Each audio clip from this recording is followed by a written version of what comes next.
Tex. Agora nós teremos a palestra com Gabriel. A inovação no mercado médico, da formação ao mercado de trabalho. Bora chegar. Fala pessoal, muito boa tarde a todos e a todas que estão aqui.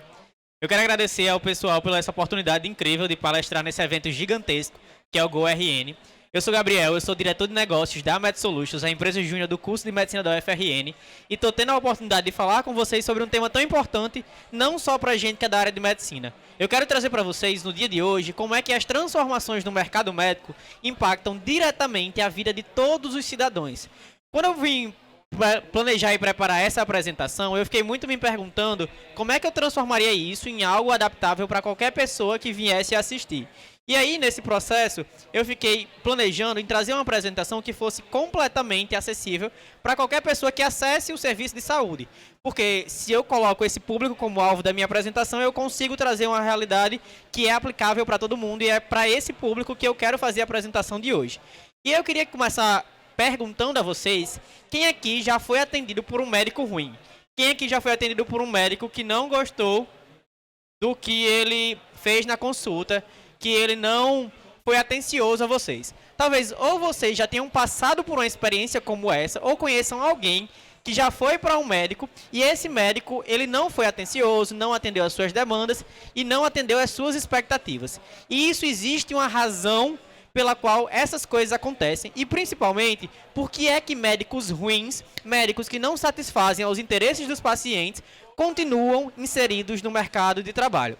Eu não sei se vocês já notaram, mas a vida inteira de vocês foram atendidos pelos médicos que estavam disponíveis. Vocês sempre marcaram para ir no médico que era o que vocês acharam horário vago, ou vocês foram atendidos num pronto atendimento pelo médico que estava do plantão, e os pacientes nunca passaram e quase nunca passam por processos de escolha de qual médico ele vai ser atendido. Sendo que existe uma transformação de paradigma que está acontecendo na medicina que transforma toda a lógica de inovação de um mercado tão tradicional. Ora, se eu estou falando de um mercado extremamente tradicional como o mercado médico, quais são os fatores que pressionam ele para entrar em um processo de transformação? E a lógica por trás disso é exatamente essa. Você não vai mais ser atendido pelo médico que está, você vai ser atendido pelo médico que você quer. Cada vez mais, pelo aumento do número de vagas de medicina, vocês vão ter a oportunidade e a possibilidade de escolher o médico que vocês vão ser atendidos. E isso pressiona o mercado médico por processos de inovação e transformação da experiência do paciente. Estão me entendendo? Estão acompanhando o raciocínio? Nesse processo de transformação, uma lógica importante é entender como é que vocês vão começar a escolher os médicos que vocês vão ser consultados. E isso acontece por uma lógica de expansão de vagas que eu quero comprovar para vocês que está acontecendo. Eu entrei em medicina no ano de 2019. Quando eu entrei em medicina, era esse aqui o panorama de vagas que existiam naquela época se formando. Então eu entrei em 2019, essa era a quantidade de médicos que se formava em cada uma dessas 3 universidades, que eram as únicas universidades de medicina que existiam no nosso estado.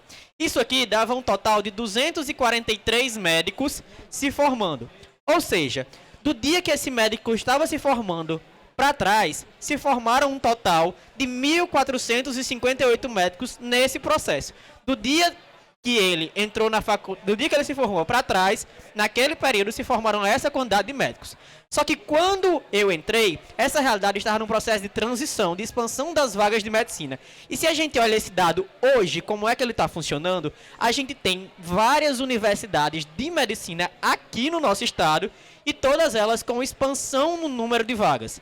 Esse processo de expansão no número de vagas faz com que quem entre hoje, até o dia que ele se forma, ele tenha esse total de médicos formados nesse processo, que é um número praticamente o dobro do que existia quando eu entrei no curso de medicina.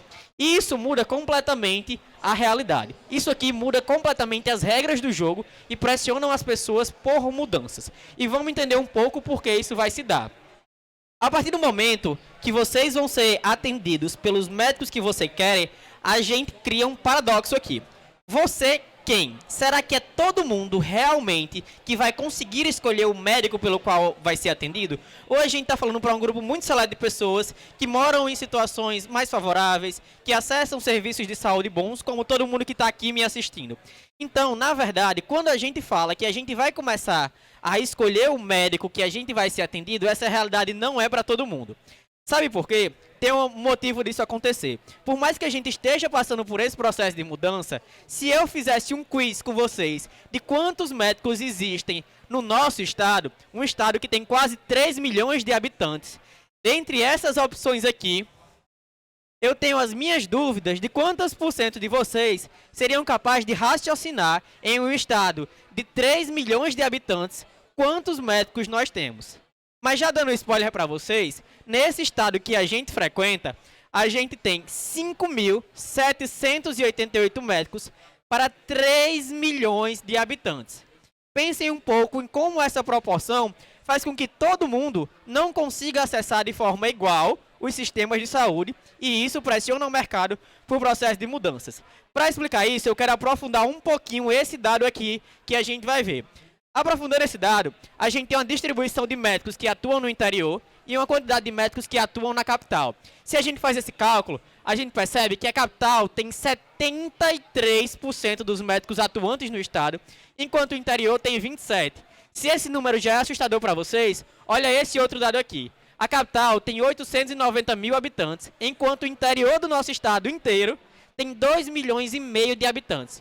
27 para 2 milhões e meio e 73% dos médicos para 890 mil habitantes.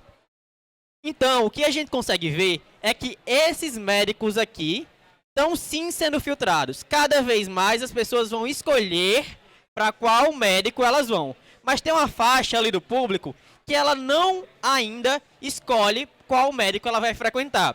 As pessoas do interior não estão passando por um processo de revolução na medicina tão rápido quanto na capital. E é aí que muitas empresas estão entrando. E eu quero apresentar para vocês a Conexa, a primeira empresa que eu trago para referenciar esse processo de inovação na medicina. Para quem não conhece, a Conexa é a maior plataforma independente de telemedicina do nosso país.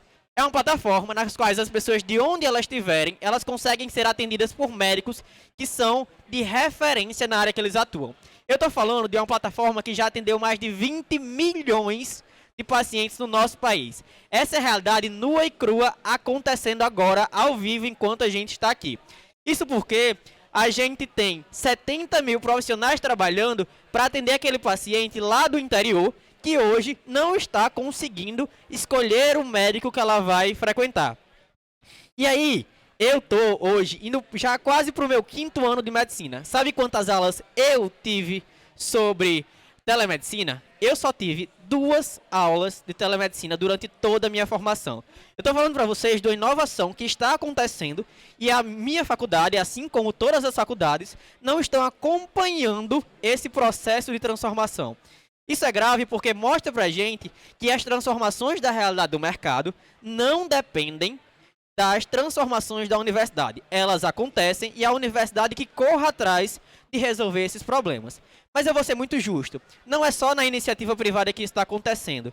A gente tem também um programa da Universidade Federal do Rio Grande do Sul, o Telesaúde, em que o médico, na unidade básica que ele tiver, no interior, Lajes Pintadas, se ele tiver, ele consegue entrar em contato com um profissional de referência, um especialista, por exemplo, um dermatologista, para consultar o seu paciente por telemedicina. Você chega lá em Lajes Pintadas com um problema super específico e o médico da unidade básica de saúde consegue entrar em contato com um médico especialista pelo Telesaúde da Universidade Federal do Rio Grande do Sul e resolver o seu problema sem precisar lhe encaminhar. Eu estou falando de um serviço que é, sim, muito menor do que aquele anterior. Esse é um serviço que, quando eu fui puxar os dados, atendeu 370 mil pacientes. É muito diferente daqueles 20 milhões. Mas, em compensação, esse é um serviço que tem 66% de resolutividade. Ou seja, de cada 100 pacientes que seriam encaminhados para um especialista, que seriam mandados hoje para o hospital de referência, por exemplo, o Hospital Onofre Lopes, eles têm a sua demanda resolvida lá na unidade básica de saúde, sem precisar encaminhar, por causa de um serviço de inovação tecnológica como essa. Só que existe um motivo para essa assimetria acontecer. Essa assimetria entre o quanto o sistema privado consegue inovar para o quanto o sistema público de saúde consegue inovar. E essa lógica a gente consegue comprovar em dados. A gente tem um sistema público de saúde que investe para os seus 75% da população brasileira, que é o quanto ele cobre, um total de 103 bilhões de reais. Vamos entender esse dado. O sistema público de saúde atende 75% dos pacientes, 75% das demandas de saúde e investe 103 bilhões de reais. Por outro lado, o sistema privado de saúde, responsável por atender 25% da população, investe praticamente o mesmo valor. E a gente sabe que qualquer meio de investimento é fomentador de inovações. E é por isso que o meio privado tem conseguido revolucionar de forma mais célere a medicina. É claro que os programas públicos de saúde têm tentado correr atrás desse prejuízo, mas não é um sucesso que a gente está vendo acontecendo ainda no mercado por falta de investimentos sólidos. E deixa eu dizer para vocês, eu queria estar aqui sendo otimista, mas isso só tende a piorar, porque ano após ano, os investimentos por pessoa que a gente faz no sistema público de saúde estão diminuindo. E não só isso, cada vez menos pessoas estão contratando convênios médicos. Isso significa que o sistema público de saúde vai ser demandado ainda por mais pessoas e receber ainda menos dinheiro por habitante. E aí a gente passa por um enorme desafio de como continuar inovando nesse mercado. E aí eu pergunto a vocês, vocês acham que esses pacientes estão satisfeitos ou insatisfeitos com esse paradoxo? Como é que vocês acham que eles se sentem nesse mercado e vão experimentar, frequentar esse serviço de saúde? Existem muitas e muitas empresas ganhando dinheiro em entender quais são as satisfações e as insatisfações desse paciente, para dar feedback para esses médicos, para essas clínicas, para esses consultórios, para esses hospitais, e onde é que eles podem investir e aonde é que eles podem intervir. E aí eu quero trazer um especial que talvez vocês já tenham ouvido falar, o Dr. Alha. Talvez quando vocês jogaram o nome de um médico no Google, vocês caíram direto no link dele, no Dr. Alha. O Dr. Alha é uma mega plataforma que tem revolucionado a forma dos médicos perceberem o seu trabalho para os pacientes.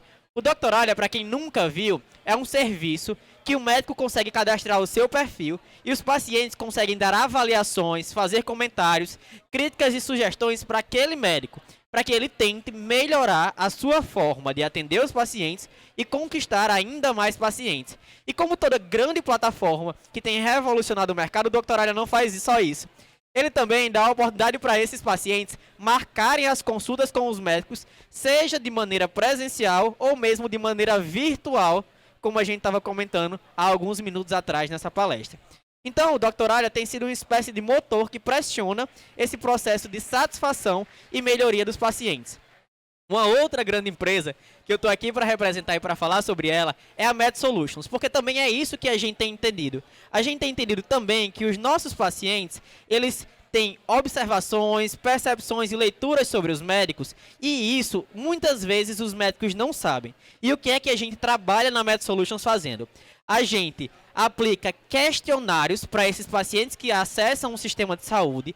Esses questionários produzem as avaliações que aqueles pacientes têm e faz com que a gente gere relatórios para aqueles médicos entenderem quais são os principais gargalos, quais são as principais críticas, quais são os principais elogios e aonde é que ele deveria estar investindo esforço e dinheiro. Alguns exemplos dessas avaliações que a gente aplica para esses pacientes é, por exemplo, no pré-consulta, o processo de marcação de consulta. O paciente ele opina para a gente através de avaliações seriadas qual é o canal de captação que ele chegou até aquele médico, qual foi a dificuldade que ele apresentou de marcação e uma dezena de outras observações que ele faz sobre aquele processo de marcação. Uma outra coisa é sobre o processo da experiência, tanto das pessoas que ele vê ali naquele espaço, como é que ele lidar com aquelas pessoas, como também com aquele ambiente. Então o paciente conta pra gente, num outro ciclo de avaliação, como foi a acessibilidade para ele chegar até aquele local, como é que ele se sentiu recepcionado pela clínica e muitas outras coisas no nosso questionário a gente consegue coletar desse paciente. E por fim, e talvez uma das coisas mais importantes, o pós-consulta. como é que esse paciente se sentiu diante daquele médico, como foi a aceitabilidade pela espera até o paciente ser atendido. E eu tenho um termo importante para explicar: a aceitabilidade da espera. Espera é o tempo que você passa, só que a percepção desse tempo é subjetiva. Muitas vezes você passa 40 minutos esperando e você aceita essa espera bem. Às vezes você passa 15 minutos esperando e isso estressa e acaba com o seu dia. A aceitabilidade da espera é algo que a gente tem aplicado no sistema de saúde por entender que a experiência que um ambiente fornece ao paciente transforma a aceitabilidade dele de estar ali esperando ou não. Além disso, esse paciente também pode avaliar o médico que atendeu ele, dando critérios, notas, avaliações. E tudo isso gera relatório que a gente entrega de volta ao médico para ele continuar melhorando a sua consulta. E aí, quando a gente vai para esses relatórios, quando as pessoas criticam, o que é que elas mais criticam? Onde é que vocês acham que estão os maiores problemas da área da saúde que as pessoas mais reclamam? E aí a gente vai para o mercado de inovação. Se a gente pegar agora uma foto do mercado de inovação e analisar onde é que as empresas estão investindo dinheiro para resolver os problemas da área da saúde, a gente vai ver um monte de coisa. E é isso que eu quero mostrar um pouquinho para vocês. Uma primeira plataforma que tem investido centenas de milhares de reais é a plataforma Athena, comprada ultimamente pela Afya, uma mega empresa que tem comprado tudo que vocês mais imaginarem de revolução na área médica, que tem produzido softwares extremamente modernos, que você vê mapas 3D de dissecação, de exames, diagnósticos e tudo mais, porque uma empresa como essa acredita que a gente precisa formar melhor e de maneira mais eficiente os médicos. É nisso aqui que eles têm investido milhares e milhares de reais. Já tem outras empresas que entendem que as principais reclamações do mercado médico estão sobre as condutas e os diagnósticos do paciente. E é assim que a Whitebook da PebMed tem ganho muito dinheiro. Assinaturas mensais caríssimas que entregam para o médico todos os diagnósticos possíveis que existem para um paciente e todas as consultas, as condutas possíveis que eu posso fazer naquela consulta. Para quem nunca viu o Whitebook, basicamente você descobre o que o paciente tem e diz a você o que é que você vai prescrever para aquele paciente. Ele faz isso pelo médico. Ele faz o papel que todo mundo espera que o médico de fato faça. Só que na verdade mesmo, quando a gente vai perguntar ao paciente o que é que ele acha pior no sistema de saúde, o que a gente encontra é paciente que odeia o tempo que ele espera para ser atendido. O paciente que odeia a falta de interesse do médico, que o médico não se importou, não olhou na sua cara, não tocou em mim, não me examinou, não fez nada.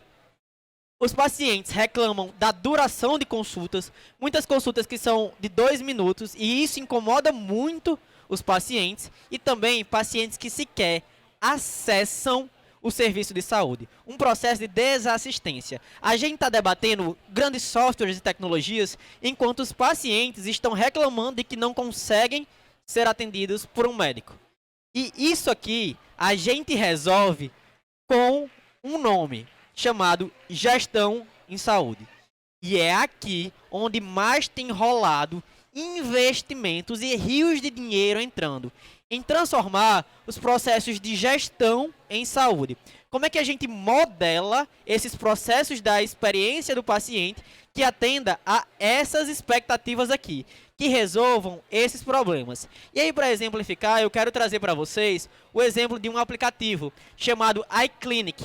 Talvez ninguém que tenha ouvido falar do iClinic, mas tenha certeza que esse aqui é um dos aplicativos de referência para qualquer gestor em saúde. O iClinic é um aplicativo que mostra para aquele hospital, para aquela clínica e para aquele consultório índices metrificáveis que eles podem alterar. Mostra para a gente, por exemplo, quanto tempo um paciente esperou até ser atendido. Mostra pra gente qual é o percentual de homens que eu estou atendendo em relação a mulheres. Mostra pra gente quantos são de plano de saúde, quantos são de sistema privado. Mostra um montão de outras coisas, como, por exemplo, as evoluções dos exames laboratoriais que o paciente vem apresentando. Mostra pra gente, por exemplo, todos os arquivos que eu tenho daquele paciente. Faz assinatura digital de exames. E um ponto muito legal que eu acho é a comparação de imagens. Se, por exemplo, você tem uma lesão de pele, aquele médico ele pode fotografar aquela lesão de pele, arquivar no seu prontuário digital, e depois de arquivar no seu prontuário digital, na consulta seguinte, eu tirar de novo aquela foto para arquivar naquele processo de evolução e acompanhamento das imagens. Mas tem um em especial que eu queria focar, que é essa aqui, as prescrições eletrônicas. O iClinic permite que o médico prescreva de maneira digital quais são os exames e quais são os medicamentos que você vai consumir. Por quê? Isso transforma a medicina. Quantos e quantos e quantos pacientes não tiveram que voltar ao médico depois de chegar na farmácia e o farmacêutico não entendeu o que é que o médico escreveu na receita? E aí, tem um outro paradigma que prescrições eletrônicas transformam, é o paradigma da proximidade. Isso aqui permite que médicos a 200 km de distância, 2.000 km de distância, consultem os seus pacientes e mandem a receita direto para o seu e-mail, sem você precisar ter um contato físico comigo. Isso aqui tem transformado a forma de fazer saúde, porque proporciona que eu faça saúde em qualquer espaço. E aí essa receita é muito legal. Ela vem com QR Code, o médico pode ver quantas vezes você acessou aquela receita. Se você tem dúvidas, você pode deixar comentários. E aí cria uma transformação da experiência do paciente. E eu vou continuar sendo justo com o sistema público de saúde. Porque o SUS também tem feito tem dedicado muita energia para transformar essa realidade. O SUS, por exemplo, tem desenvolvido um prontuário eletrônico digital através do eSUS. Para quem não conhece, o eSUS é a plataforma tecnológica pela qual o SUS tem tentado transformar as suas ações e integrar os sistemas e serviços de saúde. É aqui no eSUS que a gente vê um aplicativo que mostra para o médico que está atendendo lá na unidade básica de passagem de areia, entrando bem muito em Parnamirim, ou o médico que está lá em Lajes Pintadas, quanto tempo aquele paciente está esperando lá na fila de espera. Há quanto tempo aquele paciente está ali esperando pelo atendimento e classifica por ordem de chegada cada um desses pacientes, sem a gente precisar ficar gritando, chamando o paciente. Além disso, esse mesmo aplicativo mostra pra gente as últimas consultas que esse paciente teve. E aí mostra também os procedimentos realizados, os exames que foram entregues, e mostra um outro dado que para mim eu acho super legal, que são todas as medições. Mostra a pressão desse paciente, peso, altura, faz o cálculo automático do IMC e plota isso automaticamente em um gráfico que já mostra para mim que aquele paciente é um paciente que, por exemplo, tem alteração de peso e eu preciso intervir nesse paciente. Assim como ele também faz com as vacinações. As unidades básicas de saúde, que são responsáveis por esse processo de vacinação, cadastram nessa plataforma as vacinas que o paciente está tomando e ele já diz automaticamente, olha, já faz 3 meses que esse paciente tomou essa vacina, já está na hora dele tomar a dose de reforço e ele ainda não veio tomar. Ou veio tomar e vocês não cadastraram no sistema, façam alguma coisa. Isso fica apitando na tela para o médico ver. Além disso, você consegue fazer toda a consulta desse paciente, a atender ele em todas as suas demandas, todas as suas expectativas, e de forma ainda mais interessante, ele já no sistema consegue prescrever todas as medicações e fazer os exames solicitados. E aqui, receita eletrônica digital, que se o paciente quiser, ele não precisa nem ter aquele papel impresso. O médico pode mandar direto para a farmácia popular, e de lá o farmacêutico já faz a dispensação dessas medicações. Mas eu quero chamar a atenção especial para uma outra experiência do paciente, que é a realização de exames. Quem de vocês já foi no médico, o médico passou exames para você fazer e você ficou calculando qual era o dia que você ia ter que ficar de jejum para ir no laboratório, tirar sangue, ter que atrapalhar a sua vida para tirar sangue? Tem empresa que está inovando aqui, nesse momento de coleta de exames de sangue.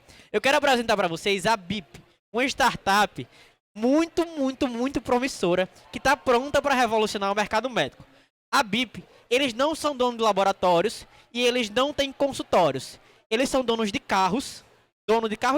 Eles são donos de uma plataforma que fornecem para os laboratórios carros para levarem técnicos de enfermagem ou enfermeiro até onde você estiver para coletar o seu sangue e levar de volta lá para o laboratório processar.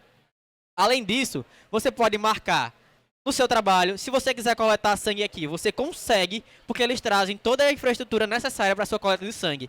De modo que você não precise sair de casa para ir até um laboratório coletar os seus exames de sangue. E entendam que eles não são dono de um laboratório, eles não são donos de uma clínica. Eles apenas fazem o que o iFood tem feito. Como se entrega comida, se vai fazer também deliveries de exames de sangue, vacinas e um mundo inteiro de oportunidades que a gente consegue revolucionar os paradigmas da medicina. São transformações e são mudanças que têm percebido muita problemática na área da saúde e revolucionado a forma de se fazer assistência à saúde, desde os níveis mais caros de saúde até os sistemas e soluções mais simples. Isso aqui é a transformação médica já começando. A inovação médica já está aqui. E aí, eu quero que a gente reflita por um momento o quanto isso está distante da gente e o quanto isso está próximo. Quando a gente entende que o processo de saúde é um processo que é muito tradicional, muito demorado para acontecer essas evoluções, essas transformações, a gente tem que entender que aquele ponto inicial em que tem se formado cada vez mais médicos, os pacientes começam a escolher os médicos que eles vão e os médicos começam a ser filtrados, a gente tem um sistema que tende a mudar mais rápido e tende a ser transformado cada vez mais rápido. Se as universidades estão prontas para isso, eu não sei. Mas o que eu sei é que todos vocês já olharam no Instagram de um médico para ver se aquele médico era bom ou não. E aí, o que tem acontecido, e a gente que é da universidade tem observado muito, é grandes médicos, grandes referências, parando de ser referência para os pacientes e se tornando referências apenas para a comunidade acadêmica. Porque quem tem ganhado espaço para os pacientes são aqueles que têm uma maior visibilidade. São aqueles que se expõem melhores nas redes sociais, que se posicionam melhor e que dizem melhores coisas que o paciente quer ouvir. E aí tem um grande problema. Porque o paciente ele não tem a obrigação de saber filtrar o que é a medicina mais baseada em evidências, o que é a medicina do charlatanismo, o que é a medicina que realmente se preocupa no paciente. E aí, se o paciente, que agora está escolhendo um médico, não sabe filtrar quem é o médico que é realmente bom ou quem é um médico que só sabe falar bem, como é que a gente vai ter pacientes sendo atendidos por médicos que são realmente bons? Esse é um paradigma da transformação da medicina que a gente ainda não sabe como resolver. O que a gente sabe é que cada vez mais médicos de referência para a gente que está na academia estão ficando para trás por não estarem nas redes sociais. Esse é um grande problema que a gente ainda não sabe como a universidade vai conseguir resolver. Porque esses médicos muitas vezes não estão receptivos a essas sugestões e essas comunicações que a gente faz a ele. Ó, doutor, vamos tentar aqui criar seu perfil, o pessoal saber de você. Eu sei que você publicou 48 artigos esse ano, mas o seu paciente ele não sabe. Quem sabe é a gente que está assistindo a sua aula e não é a gente que precisa ser atendido por você. Enquanto a gente está aqui, tem gente ocupando o seu espaço com charlatanismo. E não é isso que a gente quer para o futuro da medicina. Eu não sei, de fato, quando é que a universidade vai conseguir chegar lá, vai conseguir resolver e acompanhar essas transformações que o mercado por conta própria está fazendo. O que eu sei é que a gente, da Med Solutions, está fazendo de tudo, para transformar os alunos de medicina em pessoas atentas a essa realidade e pessoas que têm completamente se dedicado dia após dia de levar a inovação para dentro da medicina formativa. E principalmente, nós da Med Solutions fazemos questão de o tempo todo colocar o paciente no foco dos nossos clientes. Para a gente, os nossos clientes e a experiência pelas quais eles passam pelos serviços de saúde são prioridade quando a gente coloca em uma fila do que é que a gente quer para transformar a vida dos nossos pacientes. Isso porque a gente acredita que, além de uma medicina baseada em evidências, a gente precisa fazer um método clínico centrado nas pessoas. Quer entender as dores, as queixas e o que é que lhe gera mais angústia. Porque muitas vezes, o que eu vejo de problema para um paciente não é o que um paciente vê muito de problema. Vou dar um exemplo alegórico disso para vocês. O paciente chega para um médico muito preocupado que ele vai ter que raspar o cabelo porque está em um processo de tratamento do câncer. O médico, ele muitas vezes está preocupado com para qual órgão aquele câncer pode fazer uma metástase. E a dor, a angústia do paciente é ter que raspar o cabelo e sair em público com o cabelo raspado. Se a gente não coloca o paciente no centro do processo de atendimento, assim como a gente tem tentado fazer com os nossos clientes, a gente não consegue entender as dores daquele paciente e transformar a saúde. E é isso que a gente tem tentado fazer, é isso que o mercado tem exigido da nossa formação. Muito obrigado a todos. E aí eu faço questão de deixar esse espaço final para a gente debater, para a gente conversar e fazer perguntas que vocês quiserem sobre esses processos de saúde. Alguém quer começar? Fazer comentários, críticas, sugestões? Fica à vontade. Para a gente debater esse processo de transformação da saúde, né? Todas essas coisas que estão aparecendo e o que é que isso tem impactado principalmente na vida de vocês. Alguém? Estou à disposição.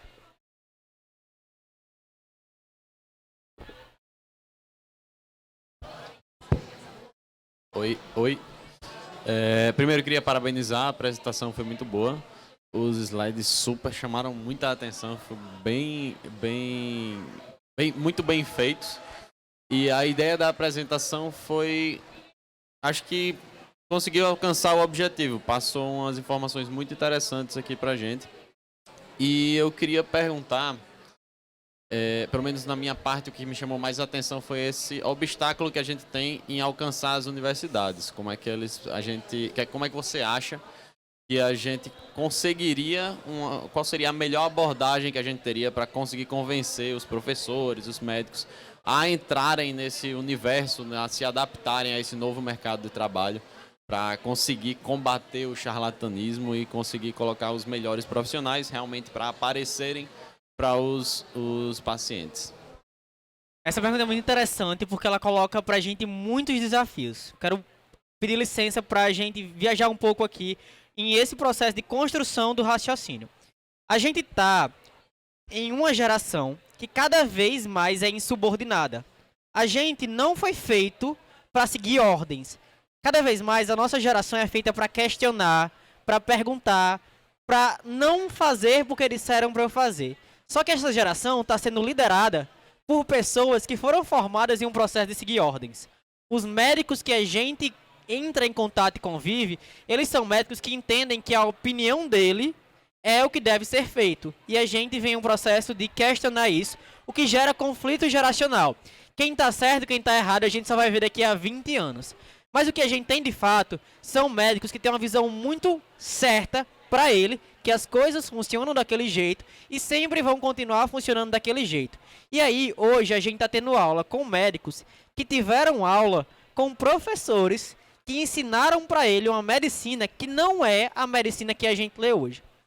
O que a gente faz na universidade é estar tendo aula com professores que aprenderam com professores da década de 90, da qual nem computador nem celular existiam, que tem uma dificuldade muito grande de entender esse processo. E aí eles não estão errados. É apenas as circunstâncias às quais eles foram treinados. Eles foram treinados para fazer isso.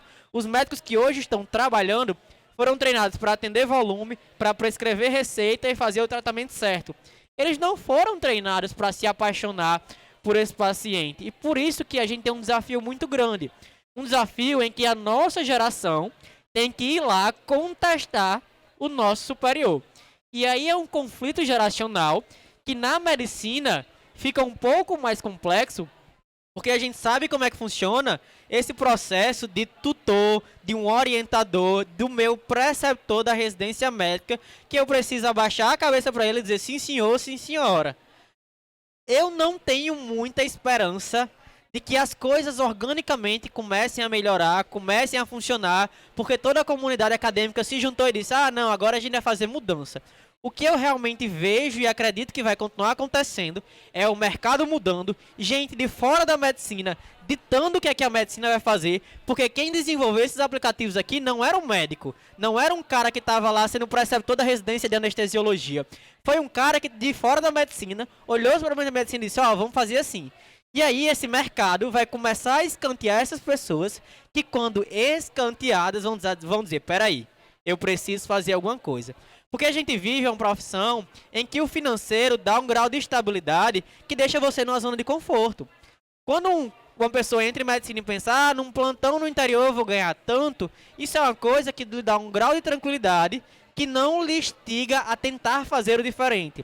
Mas a partir do momento que a falta de médicos não é mais um problema, a gente tem médicos competindo pelas vagas, eu preciso buscar o meu diferencial.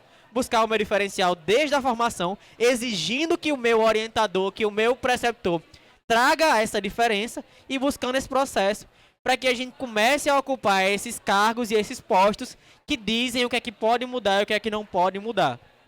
Acho que eu respondi a pergunta. Alguém mais tem alguma outra dúvida? Algum assunto que vocês querem debater? Tem o microfone aqui. Oi, tudo bem? Eu não cheguei aqui já depois, né? Então não acompanhei tudo, mas eu conheço um pouquinho da Med Solutions pela UF. E eu queria perguntar sobre se vocês olham para a parte dos promotores de vendas para os médicos, né? Porque tem muitos promotores de vendas que levam produtos diferentes, que tá mais novos no mercado e tudo mais. E muitas vezes o médico recebe isso de forma legal e outros não.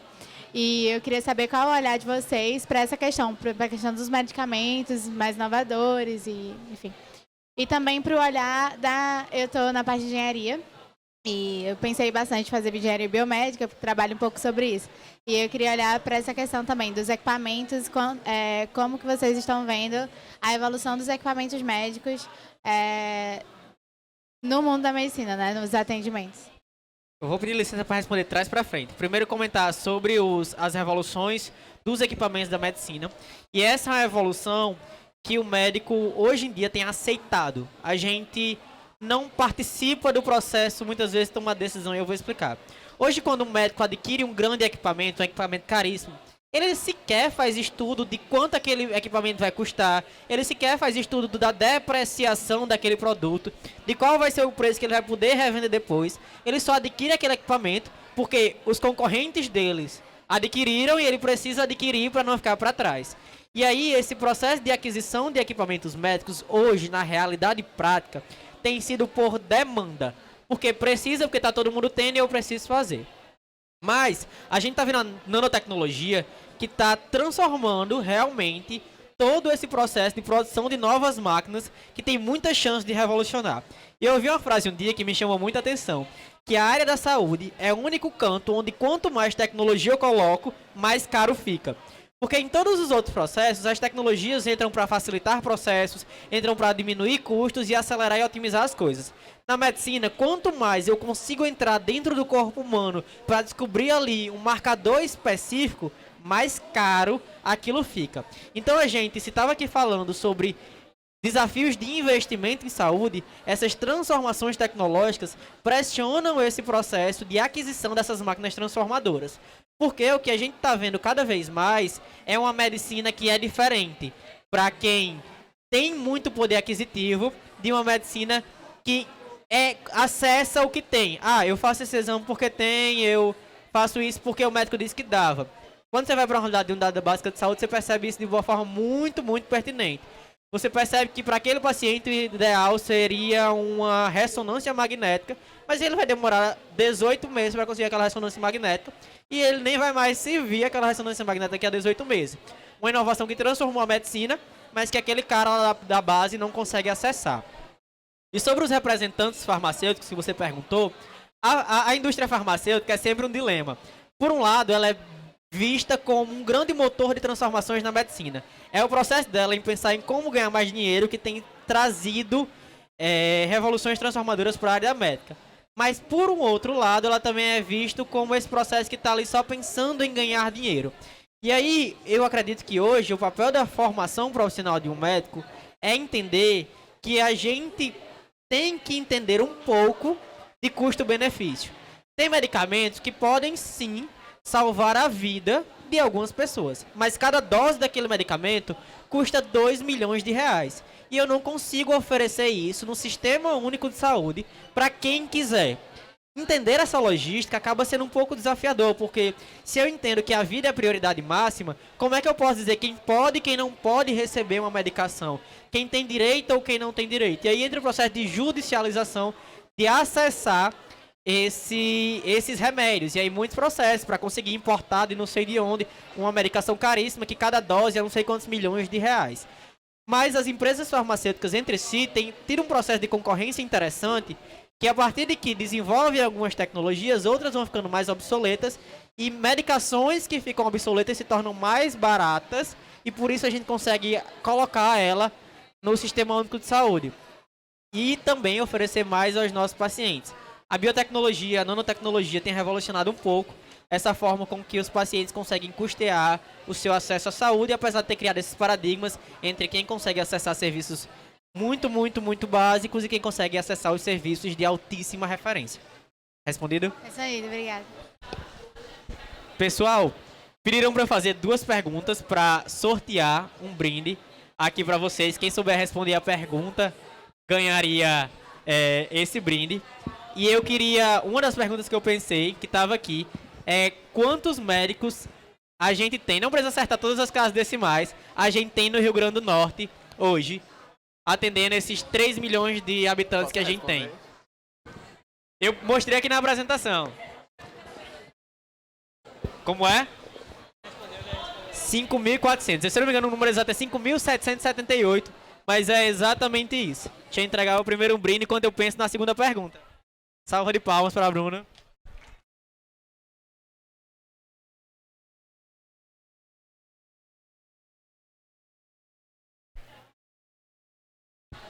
A próxima pergunta que eu tenho, pensei no agora, é quais são as principais queixas que os pacientes têm apresentado em acessar o sistema de saúde? Quais são as principais reclamações deles ao acessar? Eu falei aqui no sistema na apresentação, quem lembra? Eu tinha 4 lá, 2 serve. Tempo de espera e qualidade do atendimento para o médico, do médico para o paciente. Eram as 2 primeiras que você Perfeito, Paulo. Gente, muito obrigado por esse momento, muito obrigado por essa oportunidade. As redes sociais estão aqui, quem quiser também conversar no final, estou à disposição de vocês. E muito obrigado a todo mundo mais uma vez. Tchau, tchau e bom evento para vocês.